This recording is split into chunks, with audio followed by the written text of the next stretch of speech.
Level 1. You are 24 years old. You make more money than you have ever made. And somehow, at the end of every month, the account is nearly empty, and you have no clear idea where it went. It's a Sunday evening.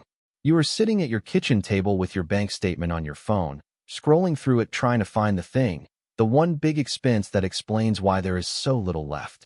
And you cannot find it because it is not there. There is no single thing. There are instead a dozen small things, automatic charges for services you signed up for and mostly forgot. The streaming platform you use twice a month. The music app you never open anymore. The cloud storage plan you upgraded once and never considered again. The gym membership you intend to use. The delivery service subscription. The software trial you converted to paid a year ago and use almost never. Each one is small enough to feel like nothing. Together, they are a floor that money falls through every month without you ever making a conscious decision to spend it. This is the first thing keeping you poor without you noticing. Most people, if you ask them right now how much they spend on subscriptions every month, would give you a number that is less than half the real one. The actual number tends to shock them, not because any individual charge is large, but because of how many there are and how completely automatic the leaving has become. You did not decide to spend this money this month. You decided once, months, or years ago, and then the decision ran itself, invisibly, on autopilot. Extracting money from your account with no friction, no reminder, no moment at which you were asked to choose again. The companies who built this model understood something important. A charge small enough not to notice is a charge you will never cancel. They priced their products to stay below your threshold of pain, and it works perfectly because the threshold of pain is the same as the threshold of attention. And below that line, money leaves forever. The invisible drain is not a leak. It is a system designed and refined to take money from you in amounts too small to feel, repeated at scale, month after month, for as long as you fail to look. Most people fail to look for years. Some people never look at all, and the system is very much counting on that. The verb at level 1 is leak. You leak money through a floor of automatic charges that never ask for your attention again. Leaking at this level means losing real money to decisions you made once and forgot, and the fix is the one thing the system was designed to prevent you from doing, which is looking. Level 2. You are 28. You got a raise this year. A significant one. And at the end of the first month with the new salary, the account looks almost exactly the same as it did before. It's the end of the month, and you are doing the same rough calculation you have always done, income minus what you remember spending, and arriving at a number that should be bigger than it is. The raise felt real when it arrived. It bought you a slightly nicer apartment, because the old one felt too small for someone making what you make now. It bought a car payment on something better, because you needed something reliable. It bought dinners out a few more times a week, because you could, and a few upgrades to things you already owned, because you had been putting them off and the timing seemed right. The raise did not disappear. It was very precisely consumed by the life that quietly expanded to absorb it. This is the second thing keeping you poor without you noticing. Lifestyle inflation is the mechanism by which income and spending rise together so smoothly that the gap between them, the only gap that could ever build wealth, stays roughly constant no matter how much you earn. It does not feel like a trap because none of the individual upgrades feel unreasonable. The nicer apartment is justified. The better car is justified. The dinners are a reward you earned. Each decision, examined alone, makes sense, and the system they add up to is financial stagnation dressed as progress. You are living better, which is real and worth something, but you are not getting wealthier. Because every dollar of additional income arrived and was immediately claimed by an upgraded version of your life. The account that should be growing is running at the same depth it always has, at a higher altitude. A person who saves a fifth of $30,000 a year will retire wealthier than a person who saves almost nothing out of $200,000. And the difference between them is almost entirely this: the decision about what to do before the lifestyle expands to take the race. The lifestyle will always expand if you let it. It is patient, and it is fast, and it is invisible. And it will take every dollar you give it and hand you back a bigger life that costs exactly what you earn and saves exactly what you saved before, which is to say nothing at all. The verb at level 2 is inflate. You inflate your life to meet your income before the income can become wealth. Inflating at this level means spending the raise before it can compound, and learning that a bigger salary and a bigger life are not the same thing as progress. Level 3. You are 31. You have done the math on what you spend, and there is a category you have been quietly avoiding looking at too closely, which is everything you spent because of other people. It's a Friday evening, and you are getting ready for a dinner you cannot quite afford this month, at a restaurant you would not have chosen for yourself, with people who suggested it. And you are going because not going would require an explanation you do not want to give. You have been to 4 dinners like this one in the last 2 months. You went to a wedding in another city that cost you more than a month of savings. You bought a gift for a colleague, tickets to a thing, a round of drinks at a bar chosen by someone else. None of these were decisions you made for yourself. They were decisions you made to stay inside a social world, and the social world, it turns out, has a price of admission that no one ever states out loud. This is the third thing keeping you poor without you noticing. The most expensive thing in most people's financial lives is not their rent and not their car. It is their peer group. The people you spend time with set a standard, an invisible minimum for what life looks like, where you eat, where you vacation, what you wear, what you drive. And the cost of membership in any social circle is the cost of matching that standard closely enough not to stand out. This is rarely a conversation anyone has. No one tells you that the price of admission to your friend group is $200 a month in social spending. It simply emerges, and you pay it. Because the alternative is a kind of loneliness that feels worse than the expense. The social spend is almost perfectly invisible in financial planning, because it does not appear as a category in any budget, because it does not feel like a choice, and because it is distributed across enough occasions that no single one of them ever looks like the problem. What makes this particular trap so durable is that the people spending alongside you are also paying it, and none of you are talking about it. And so no one ever names the thing that is quietly draining everyone at the table. The verb at level 3 is conform. You conform to the financial standard of your social world, paying an unspoken membership fee that no one acknowledges. Conforming at this level means letting your peer group set your spending, and losing money not to a desire of your own, but to a performance no one in the audience ever asked for. Level 4. You are 35. You have credit card debt that has been there, roughly the same size, for 3 years, and if you are honest with yourself, you have stopped thinking of it as a problem to solve and started thinking of it as a permanent feature. It's a Tuesday, and the statement arrived, and the minimum payment is $80, and you pay the minimum because this month there is not much more. And you tell yourself you will pay it down properly next month, which is what you told yourself last month. The interest has been running for 3 years. The original purchase, the one that started most of it, was for something you no longer own and barely remember. The debt has long since decoupled from any actual thing you bought. It is just a number now, and a monthly payment, and it will be there next month too. Running at an interest rate that has been quietly extracting more money from you over 3 years than most of the things you bought on purpose ever cost. This is the fourth thing keeping you poor without you noticing. The minimum payment is one of the most profitable engineering achievements in the history of consumer finance, and it was designed specifically to feel like responsibility while functioning as the opposite. When you pay the minimum, you are not paying the debt. You are renting the debt. You are paying the lender for the privilege of continuing to owe the same amount. And they have priced the minimum precisely so that a careful, diligent person who pays it every month on time will take years or even decades to eliminate a balance that could be cleared in a few deliberate payments. The architecture of consumer debt is not an accident.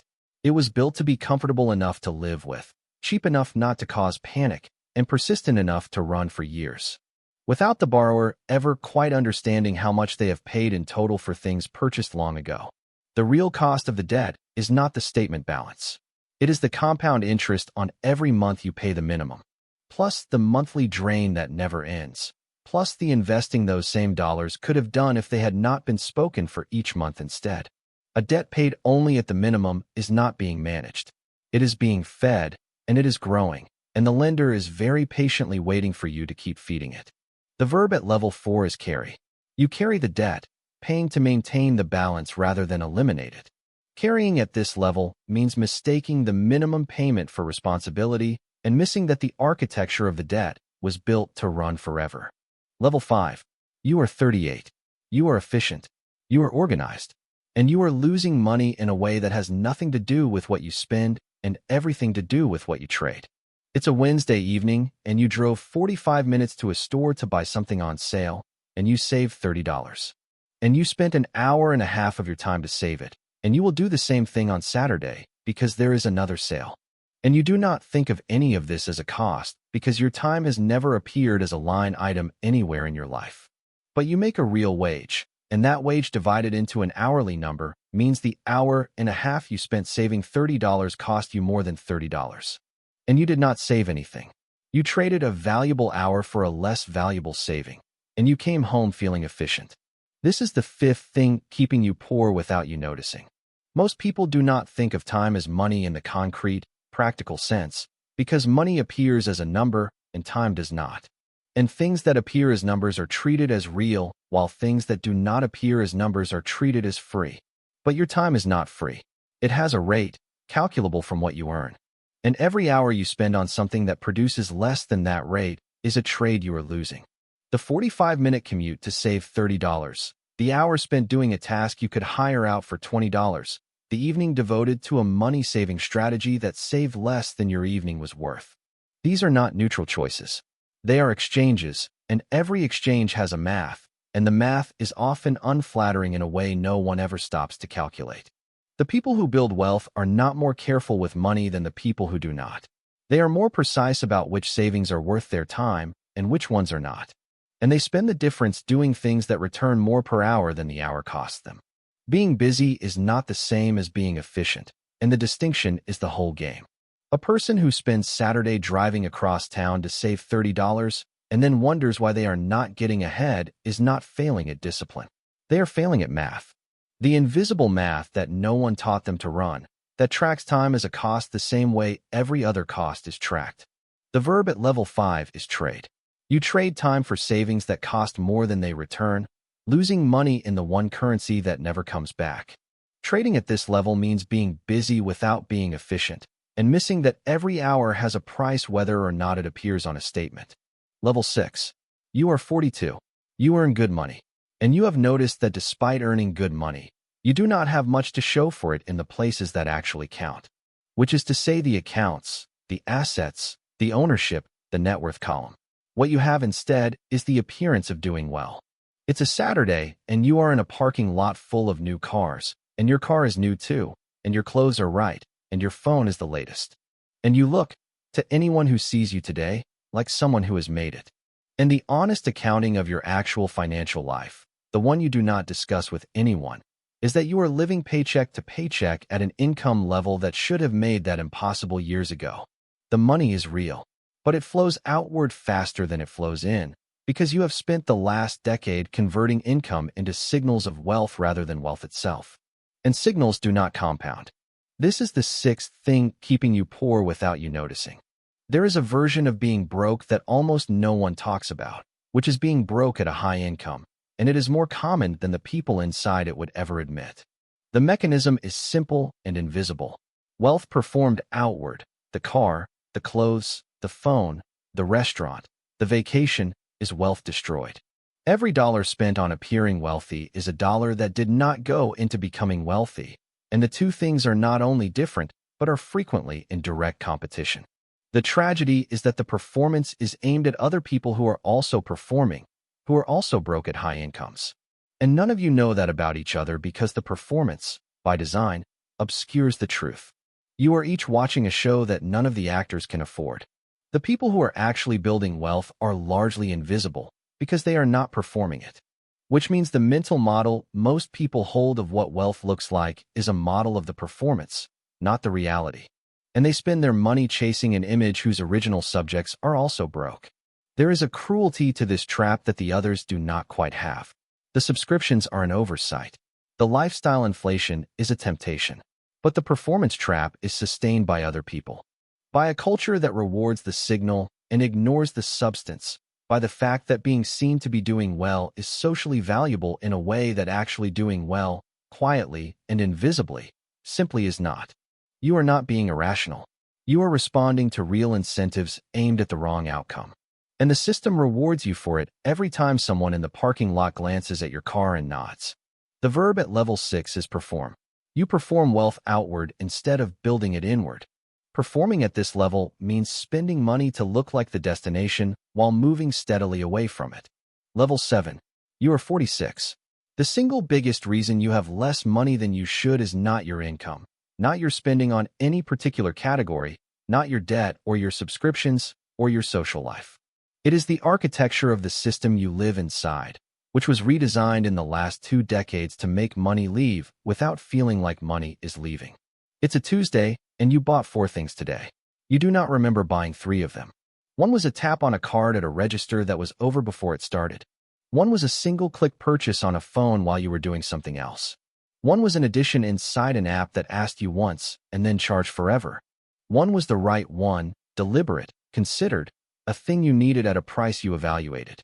The other 3 happened the way breathing happens, automatically, in the background, without the friction that used to exist between having money and spending it. This is the 7th thing keeping you poor without you noticing. The entire consumer economy of the last 20 years has been redesigned around a single insight, which is that friction is the enemy of spending, and that every layer of difficulty removed between a person and a purchase results in more purchases. The cash that had to be counted, the check that had to be written, the card that had to be swiped and signed. Each of these was a moment of awareness, a small pause in which you were briefly reminded that money was leaving. Those moments were not accidents. They were features, and they have been systematically removed. The tap, the click, the stored card, the automatic renewal, the subscription, the instant checkout. Every innovation in payment technology is an innovation in the removal of the feeling of spending. And the removal of that feeling is the removal of the signal that used to trigger you to decide. You are not weaker than the person who spent less 50 years ago. You are living inside a system that was intentionally rebuilt to separate you from your money before you notice it is gone. Using tools more sophisticated than anything that has existed before, operated by organizations whose entire business model depends on the invisibility of the extraction. The things keeping you poor are not your failures. They are features running perfectly, exactly as designed. The verb at level 7 is spend. You spend without deciding, inside a system rebuilt to make money leave before you feel it go. Spending at this level means being the product of an architecture designed against your interests, and the only defense is the one thing the system cannot remove from you, which is looking. The payoff. So let's pull this together. At level 1, you leak. Subscriptions drain the account on autopilot, below the threshold of attention, forever. At level 2, you inflate. Every raise buys a bigger life, and the gap that could build wealth stays exactly the same. At level 3, you conform. The peer group sets a spending standard no one named, and you pay the membership fee without knowing you joined. At level 4, you carry. The minimum payment is designed to feel like responsibility while functioning as rent on a debt that never ends. At level 5, you trade. You spend the most non-renewable thing you have, your time, to save amounts that cost more than they return. At level 6, you perform. You convert income into the appearance of wealth and call it living well, while the accounts stay flat. At level 7, you spend. You make financial decisions without friction, inside a system rebuilt specifically to prevent you from noticing you are making them. Here is the thing nobody on YouTube will tell you about the things keeping you poor. They do not feel like poverty. That is the whole design. Poverty used to feel like not having enough. The modern version of financial stagnation feels like a full life. Subscriptions running, the social calendar full, the car new, the clothes right, the purchases so frictionless they do not register as purchases at all. The person being kept poor in this era is often not the person who is going without. It is the person who appears to have everything, pays for that appearance continuously, and never quite manages to convert income into the kind of ownership that compounds. It is the person who is busy, comfortable, and quietly broke in a way that is invisible even to themselves. The 7 things in this video do not operate independently.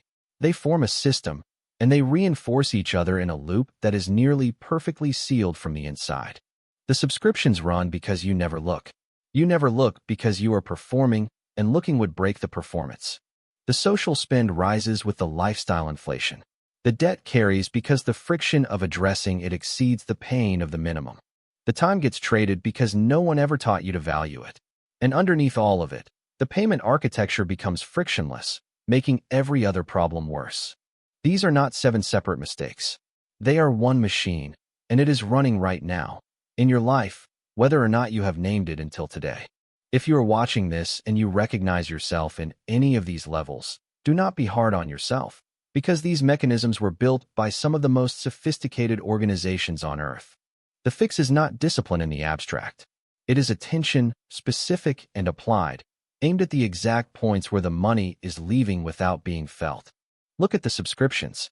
Name the social spend. Calculate what you are actually paying to carry the debt. Figure out what your time costs per hour and stop trading it below that price. Stop buying the performance and start building the thing underneath it. And make every purchase, even a small one, feel like a purchase again. Friction is your friend, and the system spent 20 years removing it for a reason. Somewhere right now, someone who earns a real wage is sitting at a kitchen table on a Sunday evening, scrolling through a bank statement, looking for the thing that explains why so little is left, and not finding it. Because the thing is not a thing, it is 7 invisible systems running simultaneously, each one small enough to ignore, and all of them together large enough to make a person who works hard and earns well arrive at the end of their working life without the financial foundation they were supposed to have built. They will probably close the app and decide it was just an expensive month. They will not be wrong, exactly. It is always an expensive month, by design, and it always will be, until the day they stop looking for the single cause and start looking at the whole machine. The ladder has 7 levels. Every one of them is running in your life right now, and most of them have been running for years, and none of them feel like the reason. That is the whole design. And this is the video that names them. If this video changed how you think about where your money goes, hit subscribe. We have more videos like this on the channel, each one pulling back a curtain on a different system that was built to run against you, quietly, without your noticing. See you in the next one.